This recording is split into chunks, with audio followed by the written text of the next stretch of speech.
Hello everyone, in this video we are going to talk about ANA baggage policy, right? Cabin, check-in, baggage size, weight and all about dimensions. So if you don't know, just make sure that you go to the official website of ANA, right? Inspiration of Japan. And now here they will give you each and every detail about it. So let me tell you the size limit of the cabin baggage. So here, as you can see here, check baggage allowance, you can just read it. So, the total linear dimension of each pieces cannot exceed 62 inches. That is around 158 centimeter, right? And including wheels and handles. The weight limit, right? So as you can see here, the weight limit is not specific weight limit for cabin baggage, but it must be able to fit in the overhead bin or under the seat in front of you.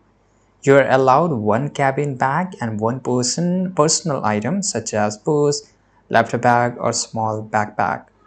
Right now, if you want to check the limit of the weight limit, first class and business class, that is around, let me show you, that is 70 lbs, right? 32 kg. In the premium, just go around 50. For the business, it's around again 70, right?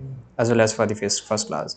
The size limited total linear dimension, I've told you, it's 62 inch, 158 centimeter, right? And number of baggage, first class can carry 3, business class can carry 2, premium 2, economy 0 to 2.